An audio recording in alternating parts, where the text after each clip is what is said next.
आजकल के स्मार्टफोन में यूज होने वाले फिंगरप्रिंट सेंसर्स टेक्नोलॉजी वाइज इतने ज्यादा एडवांस होते हैं कि वो जिंदा आदमी और मरे हुए आदमी के फिंगरप्रिंट्स के बीच में डिफरेंस कर डालते हैं।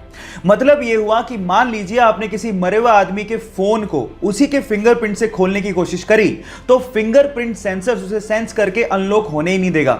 ये ऐसा इसलिए होता है क्योंकि मरने के बाद हमारे फिंगरप्रिंट सिकुड़ने लगते हैं, जिसे फिंगरप्रिंट सेंसर आइडेंटिफाई कर लेता है और फोन को कभी अनलॉक नहीं होने देता। इतनी एडवांस टेक्नोलॉजी आप लोग अभी यूज कर रहे हैं। क्या आपको इसके पहले तक ये बात पता थी? और नहीं पता थी तो चैट सेक्शन में लिखना मत भूलिएगा।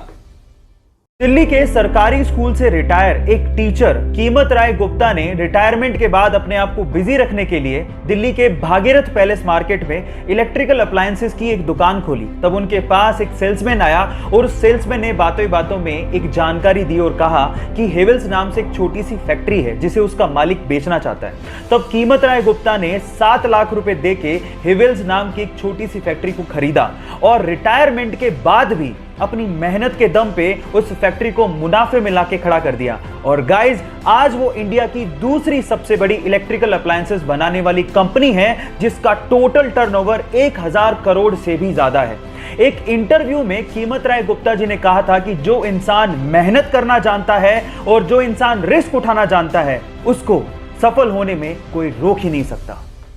गाइस, आप लोगों ने पीरियोडिक टेबल तो जरूर देखी होगी, लेकिन क्या आपको पता है कि इस पूरी ही पीरियोडिक टेबल में हीलियम इकलौता ऐसा एलिमेंट है जो कि अर्थ के एटमॉस्फेयर में डिस्कवर ही नहीं किया गया।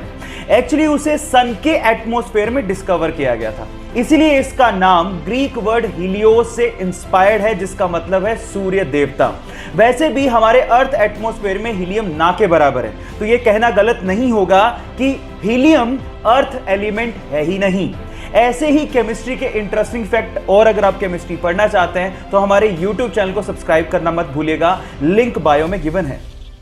प्लास्टिक हमारे लिए, एनिमल्स के लिए, समुद्री जीवों के लिए और इस एनवायरनमेंट के लिए बहुत खतरनाक है, क्योंकि इसको यूज करने के बाद उसका क्या किया जाए ये नहीं पता, क्योंकि अपने आप से खत्म नहीं होते। अब इसका ऑल्टरनेट क्या है? साइंटिस्ट लोगों ने इसका ऑल्टरनेट निकाल लिया है, जिसे हम सोलू बैग के नाम से जानते हैं। एक्चुअली सोलू बैग कैल्शियम कार्बाइड और नेचुरल रबड़ के कॉम्बिनेशन से बनाया जाता है। अब ये दिखता एकदम प्लास्टिक के जैसा है, लेकिन इसकी खास बात यह है कि जैसे यूज करने के बाद आप इसको पानी में डालेंगे, ये पानी में चुटकियों में डिसॉल्व हो जाता है। और साइंटिस्ट लोगों का यह भी कहना है कि गलती से भी वो पानी किसी ने पी लिया तो उसके लिए कोई खतरा नहीं है।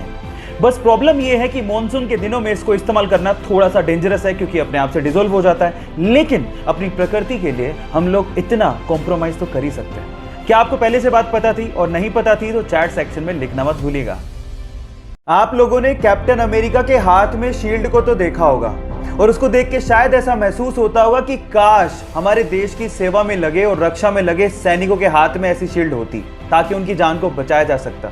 देखो, बाकी देशों का तो पता नहीं, लेकिन जापान ने अपने सैनिकों की रक्षा के लिए इससे भी ज्यादा एडवांस शील्ड बना ली है, जो कि मात्र 3 सेकंड में खोली जा सकती है। इनफैक्ट उसमें आर्टिफिशियल इंटेलिजेंस का इस्तेमाल भी किया गया है, जिससे अगर मान लो किसी ने बंदूक तान दी तो 3 सेकंड में वो अपने आप खुल जाती है ना? गजब की बात। क्या आपको बात पहले से पता थी? नहीं पता थी तो चैट सेक्शन में लिखना मत भूलिएगा।